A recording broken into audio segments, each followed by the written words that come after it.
नमस्कार मित्रों, आपका एक बार फिर से स्वागत है आपके अपने YouTube channel voice of Feroz अर्थात प्राचीन मिस्र की भाषा में। तो आज के इस एपिसोड में देखेंगे ममीफिकेशन या ममीकरण। तो देखेंगे कि कैसे प्राचीन मिस्रवासी इजिप्ट के लोग मम्मियों को बनाते थे, उनके बनाने का क्या कारण था और उससे जुड़ी हुई कुछ और बातें, और साथ में उनके रिलेटेड क्या उनके हायरोग्लिफ्स हैं उस पर एक नज़र डालेंगे। तो वास्तव में ममीफिकेशन मम्मी बनाने की एक क्रिया है जिसके अंतर्गत किसी भी शव को अपघटित हुए बिना रसायनों का प्रयोग करके लंबी अवधि तक सुरक्षित रखा जा सके। मतलब इसमें बॉडी को प्रिजर्व करके रखा जाएगा, ऐसा नहीं हो कि जो है बॉडी डैमेज हो जाए, सड़ जाए या उसमें कुछ नुकसान पहुंचे। तो वास्तव में जो मम्मी शब्द की जो उत्पत्ति है ये लैटिन शब्द मुमिया से लिया गया है। तो मुमिया का अर्थ होता है कि एक छत विछत शव है जिसको बोलते हैं स्कार्ड बॉडी, वो भी किसके साथ में? ब्यूटीमन के साथ में। तो वास्तव में ब्यूटीमनस या ब्यूटीमन क्या है? ये एक पेट्रोलियम प्रोडक्ट है जिसको हम अपनी भाषा में तारकोल या अंग्रेजी में टार कहते हैं।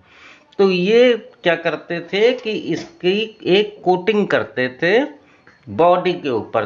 तो ब्यूटीमन क्या है कि इसको जो है वाटर प्रूफ लगता था, उसके ऊपर नमी का प्रभाव नहीं आने देता था। बाद में इसका जो अर्थ हो गया वो हो गया सुखाकर संरक्षित शव, ड्राइड एंड प्रिजर्व्ड कॉर्पस हो गया। फिर जब अंग्रेजी शब्द आई और जब इनका जो है मध्यकालीन आया, मिडिल पीरियड आया, लेकिन किसकी? इंग्लिश की। तो इसको जो है जो परिभाषित किया गया वो एक शव, एक बॉडी के स्थान पर मम्मियों की जो प्रिपरेशन की जाती थी, चिकित्सित तैयारी की जाती थी उसको प्रिजर्व करने के लिए, उससे परिभाषित किया गया। तो वास्तव में ममीफिकेशन के दो प्रोसेस होते हैं। एक होता है नेचुरल ममीफिकेशन या नेचुरल मम्मी होती है, और दूसरी होती है आर्टिफिशियल मम्मी या आर्टिफिशियल ममीफिकेशन होती है। तो पहले चलते हैं नेचुरल ममीफिकेशन।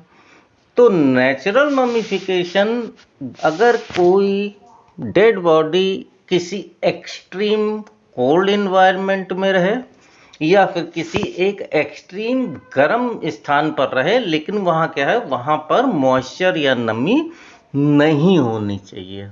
तो चलते हैं पहले नेचुरल मम्मी या नेचुरल ममीफिकेशन की तरफ।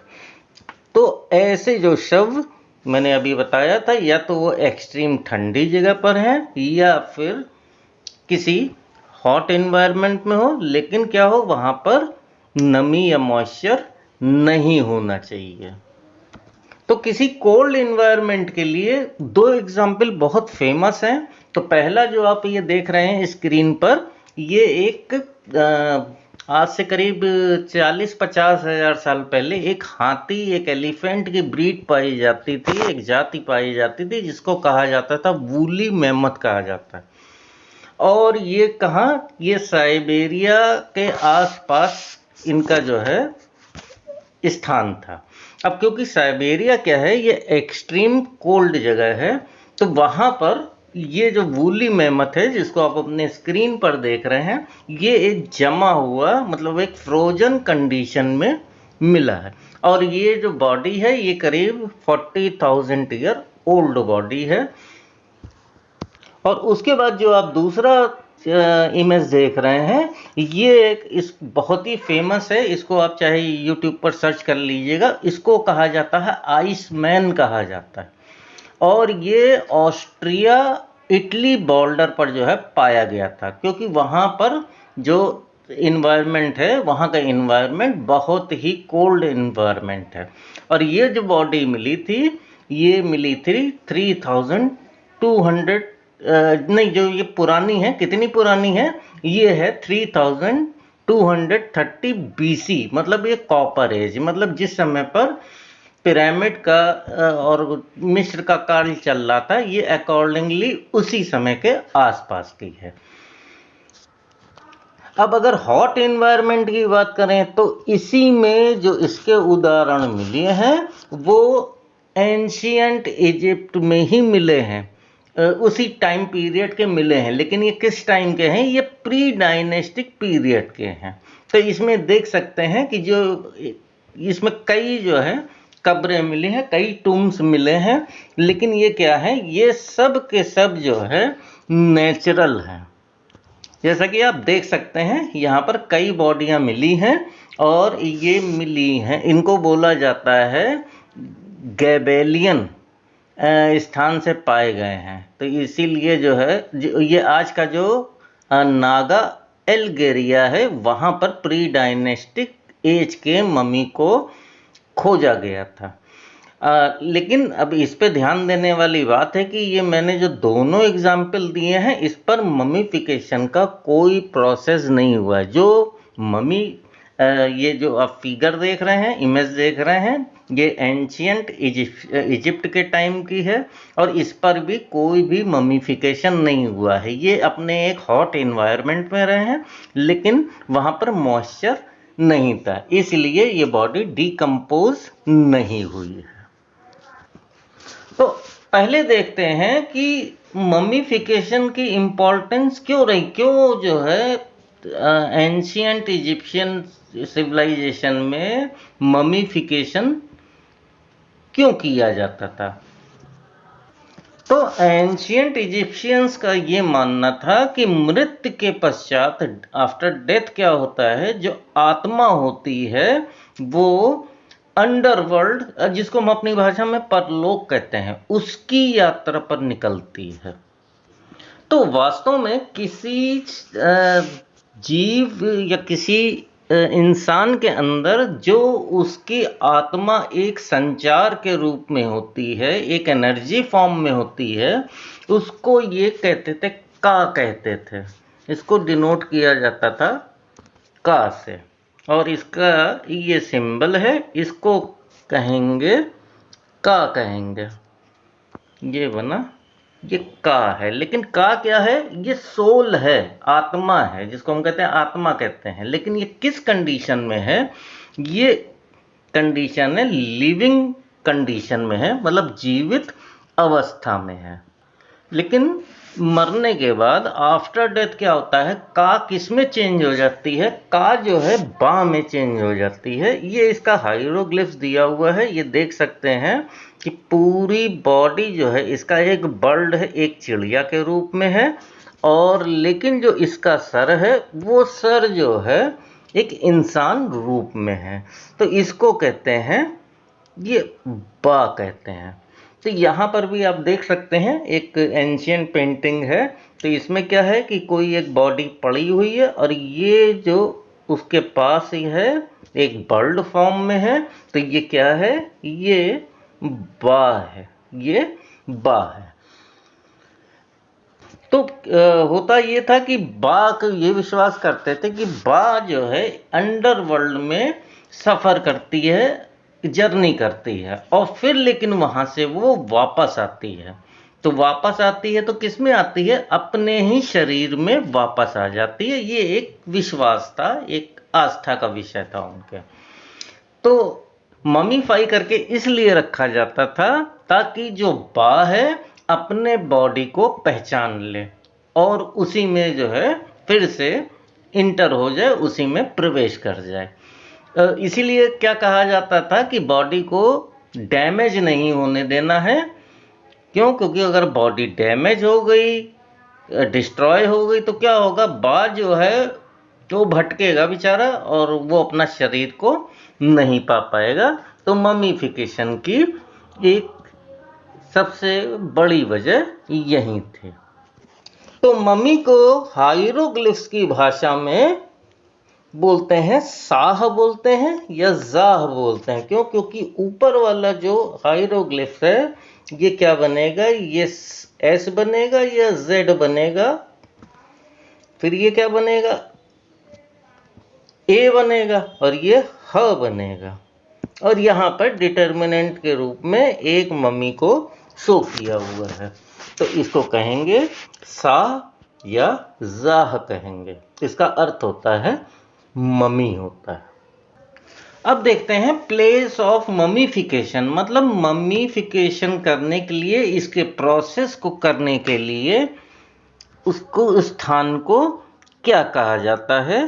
तो वास्तव में ममीफिकेशन करने के लिए जिस स्थान को, जो स्थान होता है वो स्थान को कहते हैं वूत कहते हैं। यहाँ देखिएगा ये W बनेगा और ये T बनेगा, बूथ। और बूथ का अर्थ होता है प्लेस ऑफ एम्बलिंग। एम्बलिंग मतलब चीर फाड़ करना। तो वास्तव में ममीफिकेशन के लिए अलग अलग फेराओं ने कुछ टेम्पल्स का जो है निर्माण कराया, जिसको फ्यूनरल टेम्पल बोलते हैं या फिर मोर्चरी टेम्पल भी कहा जाता है, जहां पर जो है ममीफिकेशन का प्रोसेस किया जाता था। और ये जो इसके लिए एक टीम होती थी, वो टीम जो है हमेशा तैयार रहती थी ममीफिकेशन करने के लिए।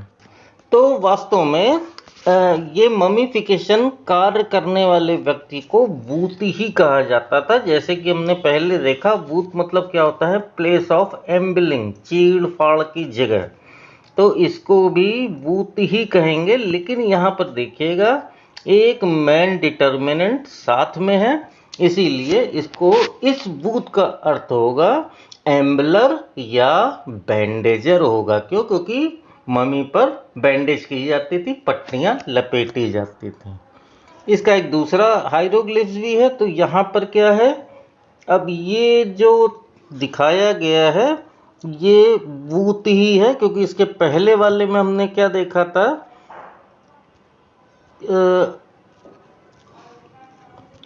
ये बूत ही था। ये वास्तव में क्या है, ये जो शब्द बनेगा, ये सिंबल जो है, ये सिंबल बूत का ही सिंबल है। तो यहाँ पर क्या किया गया है, इसको डायरेक्ट लिखा गया है। तो ये जो सिंबल है ये बूत ही दिखाएगा, W और T के साथ में बूत दिखाएगा। तो यहाँ पर भी बूत का मीनिंग है एम्बलर या बैंडेजर है। और जो एम्बलर का तीसरा हाइरोग्लिफ्स है, तो ये क्या है, ये है, अब ये तो बना बूत बना WT, और ये क्या बना, अब ये मैंने बताया था चैप्टर ऑफ गॉड वाले चैप्टर में। तो ये कौन है, ये गॉड अनूबिस को दिखाया गया, और अनूबिस को लिखा जाता है इनपू, लिखा जाता है INPU, इनपू लिखा जाता है। तो इसका अर्थ होगा बूत इनपू होगा। क्योंकि जो ममीफिकेशन करते थे तो कम से कम उसमें से जो हेड प्रीस्ट होता था वो क्या करता था, वो गॉड अनूबिस का मास्क पहनकर, यहाँ आप देख सकते हैं कि यहाँ पर इसने एक अनूबिस का यहाँ पर एक मास्क पहन के रखा हुआ है, इसीलिए इसको बोलते हैं वुत इनप ऊ बोलते हैं। ये सारे रिचुअल जो करते थे वो अपने चेहरे पर अनूबिस का मास्क लगाकर ही ममीफिकेशन पूरा करते थे। तो देखते हैं कुछ फेमस फ्यूनरल टेम्पल्स या मोर्चरी टेम्पल्स जो अभी बचे हुए हैं। तो सबसे पहला नाम इसमें आता है, ये ओल्ड डायनेस्टी और मिडिल डायनेस्टी के समय का है, और ये जो है किंग खुफू या फेराओ खुफू के द्वारा बनाए गए थे। इसकी जो लोकेशन थी उस समय में वो थी पिरामिड के आसपास। क्यों? क्योंकि पहले क्या होता था कि ये जो टूम्ब मकबरे बनते थे ये पिरामिड के अंदर बनाए जाते थे। तो ये जो है खुफू के द्वारा बनाया गया है। ये मेदिनेट हाबू नामक स्थान पर बनाया गया है। तो जो अभी आप जो है स्क्रीन पर देख रहे हैं, ये है एमेनहोटेप थर्ड के द्वारा बनाया गया मोर्चरी टेम्पल था। इसके केवल बहुत ही कम अवशेष बचे हुए हैं। उसके बाद जो स्क्रीन पर देख रहे हैं, ये 18th डायनेस्टी की फीमेल फेराओ थी। इनका नाम था हेटशेपसूत था। तो ये हेटशेपसूत का बनाया हुआ मोर्चरी टेम्पल है। उसके बाद ये सेटी फर्स्ट 19th डायनेस्टी के फेराओ थे। इनका नाम सेटी फर्स्ट था। ये उनके द्वारा बनाया गया एक मोर्चरी टेम्पल है। और ये एंशियंट इजिप्ट के सबसे फेमस जो फेराओ हुए हैं, रैमसीस सेकंड, ये उनके द्वारा बनाया गया एक फ्यूनरल टेम्पल है। तो अब देखते हैं प्रोसेस ऑफ मम्मीफिकेशन। मम्मीफिकेशन की क्या स्टेप बाय स्टेप ये विधियां अपनाते थे, उसका प्रोसीजर क्या होता था, और इस प्रोसेस में इनको 70 दिन 70 डेज का ये प्रोसेस होता था।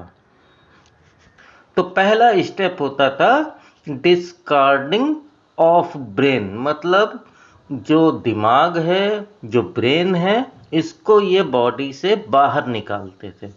तो इसके लिए क्या करते थे कि नाक के छेद से एक हुक डालकर उसको जो है ब्रेन तक पहुंचाते थे और उसको ब्रेन को ये डैमेज कर देते थे।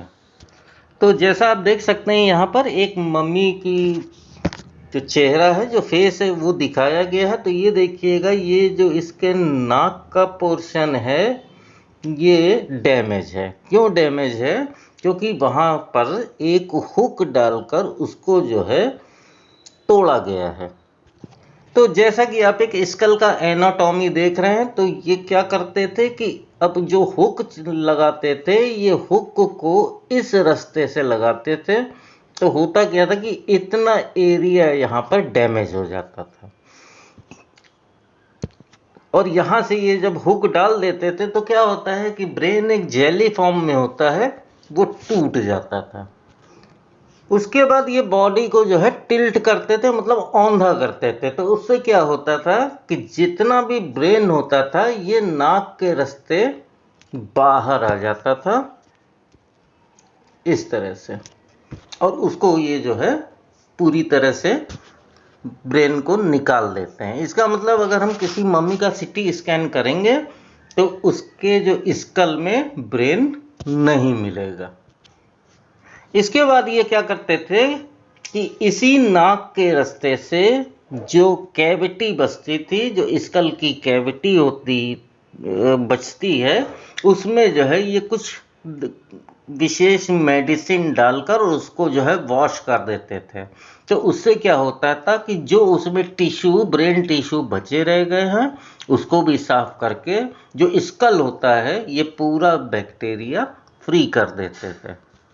उसके बाद ये पेट को साइड से चीर कर जो एब्डोमेन के नीचे का एरिया होता है उसको चीर देते थे, काट देते थे, और अंदर से सभी अंग को निकाल लेते थे, लेकिन सिर्फ हार्ट को छोड़कर। अब हार्ट को क्यों रखते थे ये मैं अभी आगे बताऊंगा।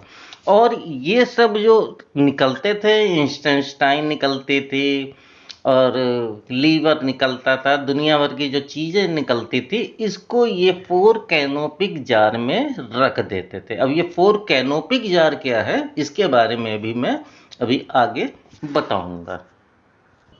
उसके बाद ये पूरे बॉडी को नेट्रॉन से ढक देते थे। अब जो नेट्रॉन है ये खारे पानी की झील के तल पर सेडिमेंटेशन के रूप में, तलछट के रूप में पाया जाता है, और इसके जो है कहते हैं सोडियम बाइकार्बोनेट डेकाहाइड्रेट भी कहते हैं, जो एक प्रकार का सोडा ऐश है। और इसमें इसको ये 70 दिनों तक उसी में पूरी तरह से कवर करके रख देते थे। तो इससे क्या होता था कि जो बॉडी का जितना भी पानी है, जितना भी मॉइस्चर है, ये इसको पूरी तरह से एब्जॉर्ब कर लेता था। तो जो बॉडी मिलती थी ये पूरी तरह से निर्जलीकृत होती थी या पूरी तरह से ड्राई होती थी। इसके बाद 70 दिन के बाद बॉडी को निकालकर अच्छी तरह से इसको जो है धो दिया जाता था और उसके बाद पूरी बॉडी पर लेनिन की बैंडेज, लेनिन एक कपड़ा होता है, लेनिन के बैंडेज पट्टियों को पूरे शरीर पर चढ़ा देते थे और उस पर क्या करते थे, उस पर प्राकृतिक गोंद। अब प्राकृतिक गोंद क्या है, जैसे चीड़ से निकलने वाला रस और भी कुछ ऐसे पेड़ पौधे होते हैं जिस पे अपना एक नेचुरल रबर होता है, ये उसको पूरी तरह से कवर कर देते थे, जिस तरह से वो जो क्या हो जाता था, पूरी तरह से वाटरप्रूफ और बैक्टीरिया प्रूफ हो जाता था। उसके बाद क्या करते थे, उसके चेहरे को एक मास्क से ढक दिया जाता था जिसको फ्यूनरल मास्क या डेथ मास्क कहते हैं। यहाँ आप देख सकते हैं ये इसका जो है मास्क इसके ऊपर चढ़ाया गया है। अब इसलिए मास्क चढ़ाते थे क्योंकि जब बा अपनी अंडरवर्ल्ड या दूसरी दुनिया से वापस आ जाए तो अपना चेहरा पहचान कर उसी शरीर में निवास करने लगे। और इसके बाद जो ममीफिकेशन करने वाले होते थे, ये क्या करते थे, उस बॉडी को उनके फैमिली के हैंडओवर कर देते थे। उसके बाद इस मम्मी को सरकोफेगस के सहित एक टूम्ब में रखा जाता था। तो ये जो टूम्ब बनते थे, इनके मकबरे बनते थे, ज़्यादातर इनके मकबरे ये अंडरग्राउंड होते थे। जैसा देख सकते हैं आप इस फिगर में, एक ये जनरल आइडिया दिया गया है कि ऊपर से देखने पर आपको नहीं लगेगा कि कुछ है, लेकिन ये क्या होता था कि ये जो सीधे सीधे इसमें नीचे रास्ते जाते थे, इसको ये कहते हैं शाफ्ट कहते हैं। और उसके बाद क्या होता था, ये इनका टूम्ब एरिया होता था। तो टूम्ब एरिया में ही ये अपने जो है बॉडी को रखते थे। क्यों? क्योंकि वहाँ पर कोई उनको डिस्टर्ब ना करे, कोई उनकी बॉडी को डिस्ट्रॉय ना करे, ताकि आफ्टर लाइफ वो आसानी से अपनी जीवन में वापस आ सके। अब देखते हैं ममीफिकेशन से रिलेटेड कुछ इम्पॉर्टेंट हायरोग्लिफ्स देखते हैं।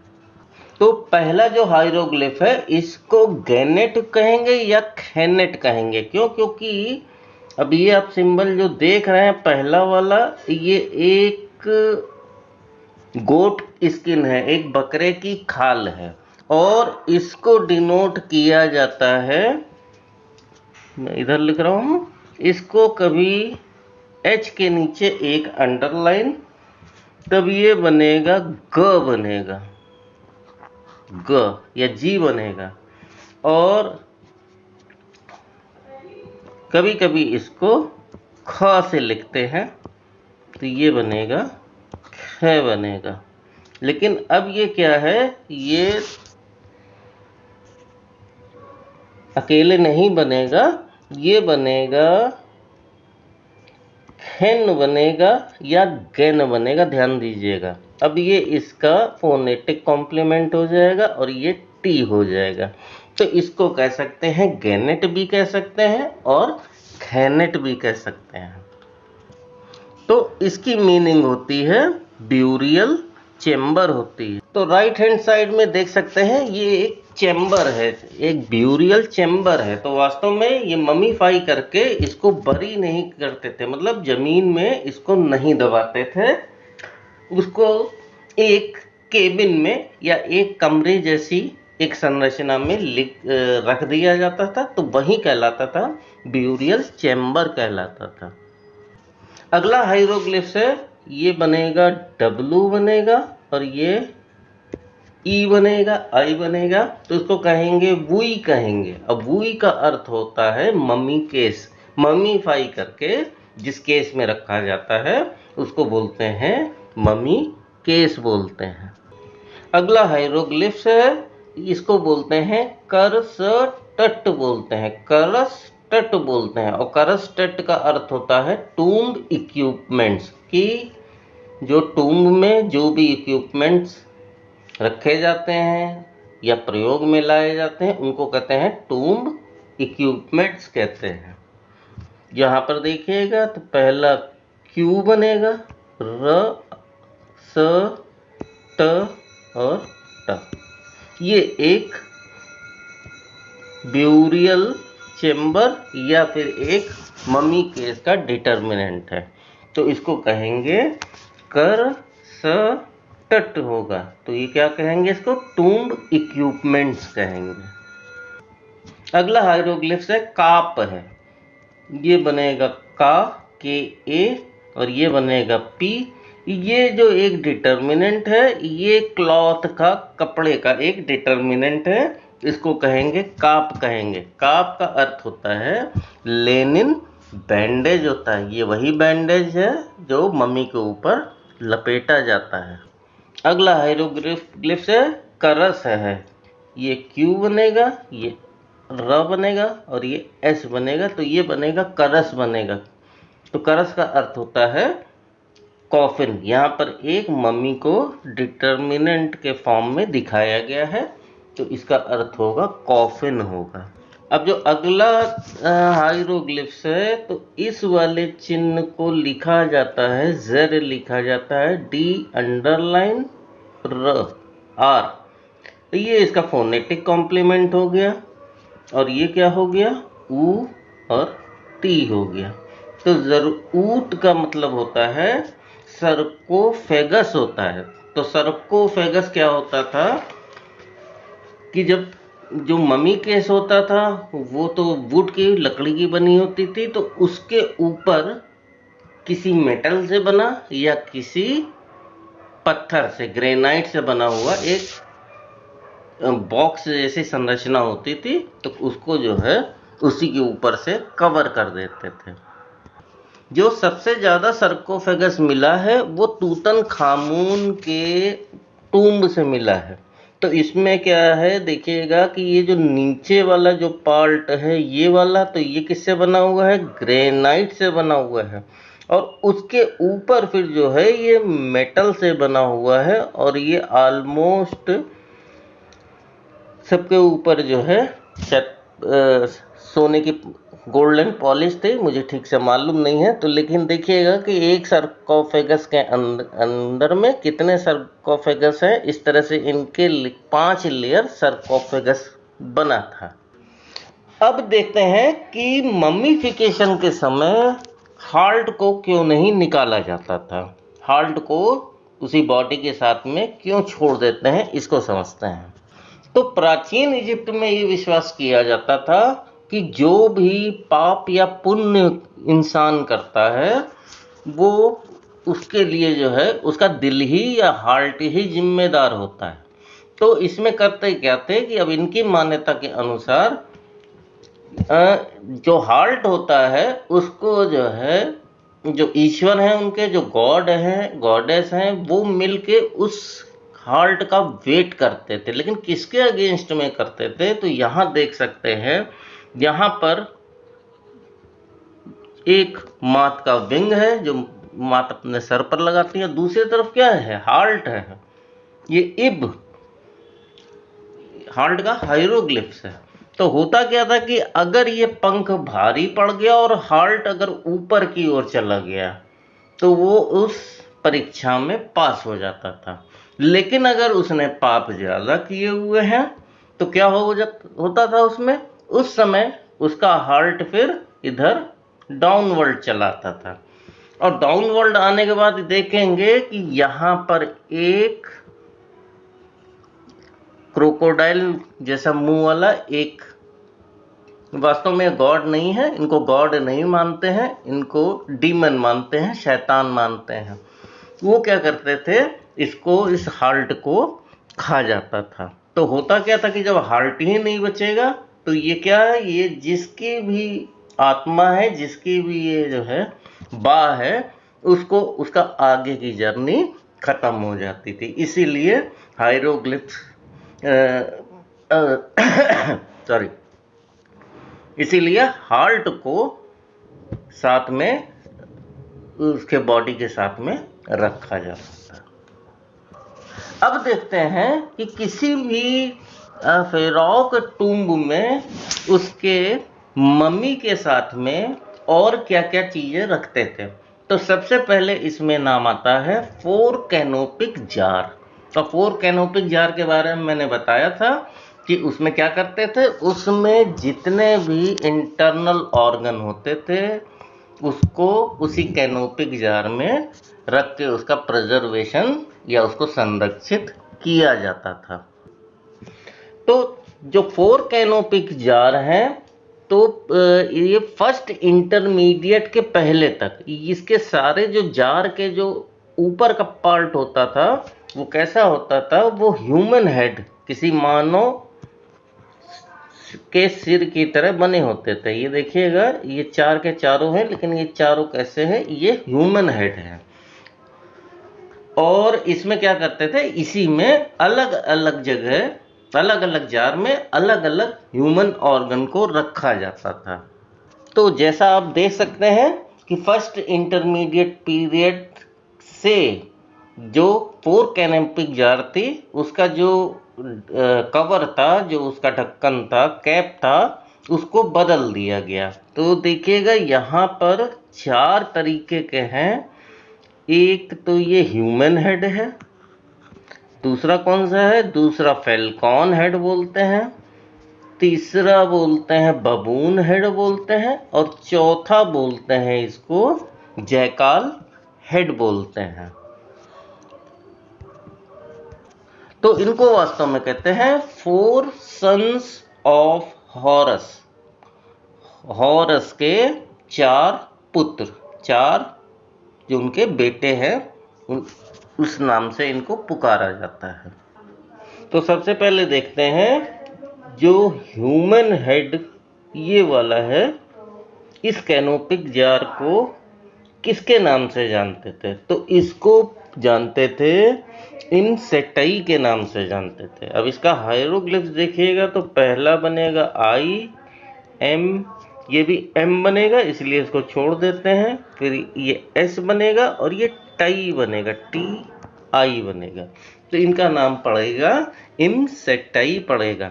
और आखिरी में ये किसी गॉड का या किसी किंग का एक डिटर्मिनेशन है। तो इंसेटाई या इसको इमसेट भी बोलते हैं, IMSET बोलते हैं। इस वाले जार में लीवर रखा जाता था, ह्यूमन का लीवर रखा जाता था, और ये साउथ डायरेक्शन को रिप्रेजेंट करता था। और जो इसके प्रोटेक्टर गॉड होती थी, गॉडेस होती थी, वो होती थी आइसिस होती थी। अब जो अगला आता है ये है जैकाल हेड कैनोपी। इस कैनोपी में स्टमक को रखा जाता था। और जो इसका हायरोग्लिफ्स है, अब इसको पहले समझते हैं। तो ये बनेगा डी, ये बनेगा U या W बनेगा या O बनेगा। तो अब ये जो बनता है स्टार बनता है, ये क्या बनता है, DUA बनता है, डुआ। और ये क्या है, अब ईगल साइन मालूम ही है, इसको बोलते हैं माऊत बोलते हैं। और उसके बाद में F आया, तो इसको कहेंगे डुआ मू तेफ, डुआ मू तेफ। और ये किसको डायरेक्शन, इसकी जो डायरेक्शन का रिप्रेजेंटेशन होता था, ये ईस्ट साइड को रिप्रेजेंट करता था।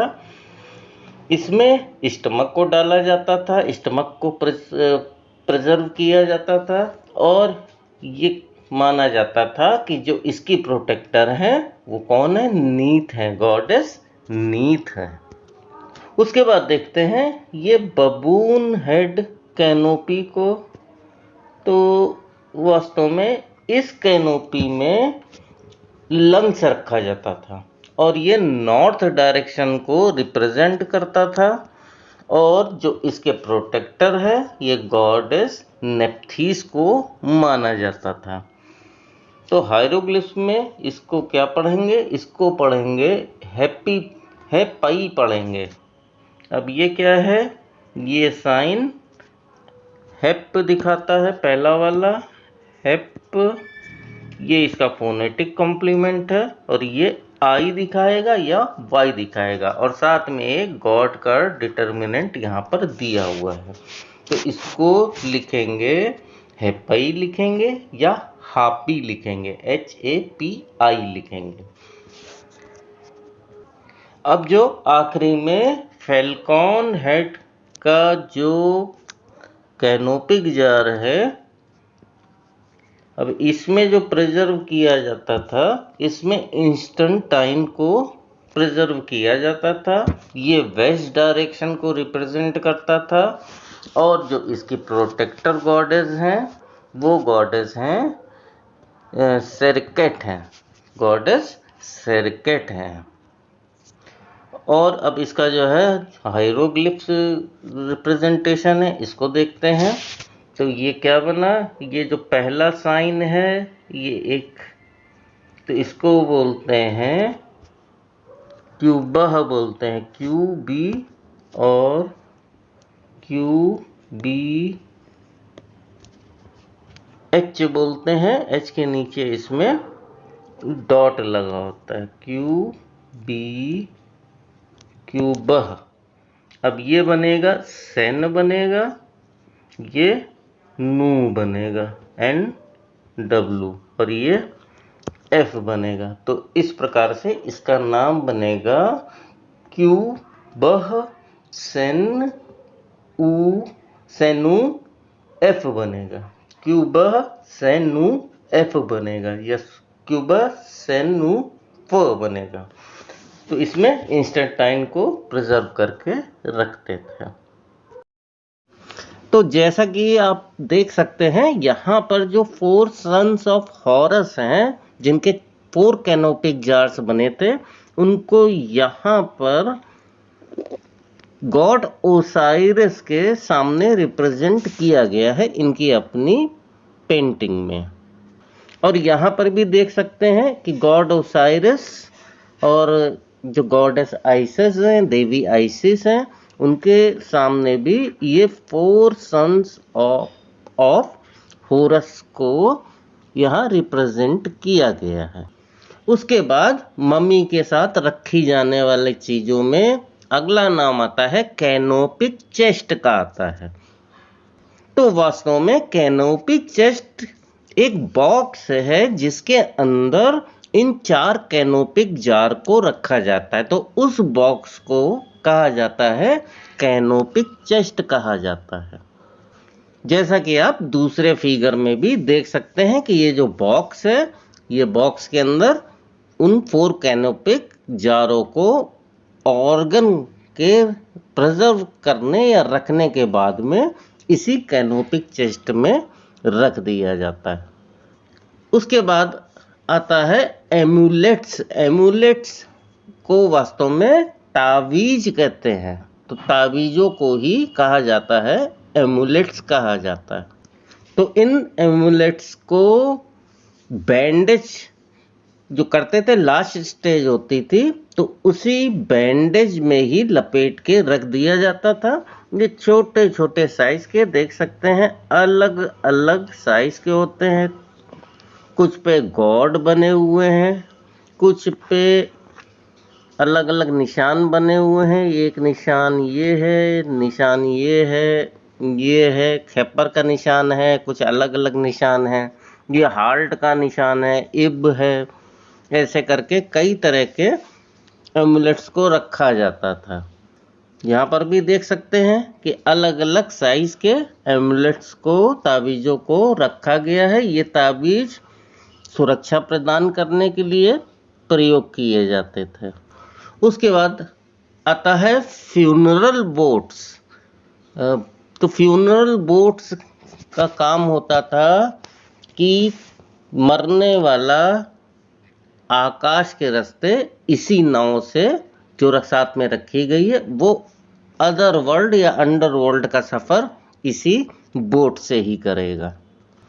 तो जैसे देख सकते हैं कि ये छोटी सी बोट है, इसी को बोलते हैं फ्यूनरल बोट्स कहते हैं।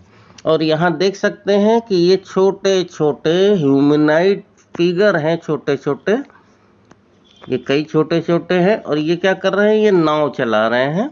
और ये जो है फेराव यहाँ पर खड़े हुए हैं। तो वास्तव में जो अदर वर्ल्ड या अंडर वर्ल्ड में जो फेराव जाते थे, तो वो अपने साथ में छोटे छोटे ह्यूमनाइड फिगर्स को साथ में लेके चलते थे। अभी इसका डिस्क्रिप्शन आगे मैं दूंगा, इसके बारे में और डिटेल से बताऊंगा। एक फ्यूनरल बोट ये है, ये शायद आइवरी या हाथी के दांत की बनी हुई है, मुझे ज़्यादा डिटेल नहीं मालूम है। तो ये भी एक फ्यूनरल बोट है। जो सबसे बड़ी बोट मिली है वो मिली है खाफरे के टूम से मिली है, और इसको बोलते हैं सोलर बार्ज बोलते हैं। तो ये सोलर बार्ज ऑफ खाफरे कहलाती है। इसका भी यही काम है, एज ए ये फ्यूनरल बोट ही काम करती है। उसके बाद नाम आता है शाबटीज या ऊशाबटीज का नाम आता है। तो वास्तव में ये छोटे छोटे ह्यूमनाइड या इंसान के शक्ल के छोटे छोटे पुतले होते थे। तो जैसा कि मैंने अभी बताया था कि ये भी साथ में मम्मी के रखे जाते थे, और ये क्या करते थे, ये एज ए सर्वेंट इनको रखा जाता था कि आफ्टर लाइफ के बाद जो फेराव हैं, जो किंग है या जो भी वीआईपी है, उनको काम ना करना पड़े। उनके साथ में ये जो ह्यूमनाइड फिगर रखे हुए हैं, ये उनका काम करेंगे। साथ ही में ये अपने ही शक्ल का कह सकते हैं, या अपनी ही एक ह्यूमनाइड कॉपी को भी साथ में टूम में बरी करते थे, दफन करते थे, जो इनके फेराव को भी रिप्रेजेंट करता था। ये जैसा देख सकते हैं, ये अलग अलग टूम से, मकबरों से मिले हैं। तो ये लकड़ी के, मोम के, या मेटल के, या ग्रेनाइट के बने हुए होते थे।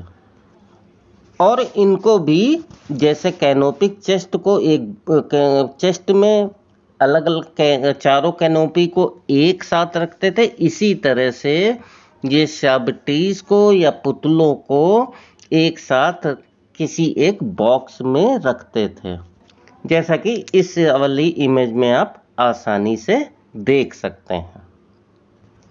और लास्ट में आता है बुक ऑफ डेथ, जिसमें सबसे ज़्यादा फेमस है एनी बुक ऑफ डेथ है। तो वास्तव में ये पपीरस पेपर पर लिखे गए कुछ स्पेल, या जिसको हम बोलते हैं मंत्र है, कुछ मौत से जुड़ी हुई चीज़ें हैं। जैसे कि अलग अलग धर्मों में है, वैसे ही कुछ चीज़ें लिखी हुई हैं। क्या लिखी हैं अभी मुझे डिटेल में नहीं मालूम है। तो इसको भी मम्मी के साथ में रखा जाता था। तो यहाँ पर ये एपिसोड ख़त्म होता है। आगे और कोई जानकारी मिलने पर इसके रिलेटेड मैं आपको बताऊंगा। तो अगले एपिसोड से हम शुरू करेंगे डायनेस्टीज, शुरू करेंगे हम प्री डायनेस्टिक पूर्व राजवंश से और आखिरी राजवंश तक, उनके बारे में जानेंगे, उनका हायरोग्लिफ्स नेम जानेंगे और ज़्यादा से ज़्यादा डिटेल जानेंगे। तो आपको ये वीडियो कैसा लगा? अगर अच्छा लगा हो तो इसको शेयर करें, लाइक करें, और अगर आप नए हैं तो चैनल को सब्सक्राइब करें। तो मिलते हैं फिर अगले एपिसोड में, तब तक के लिए जय हिंद।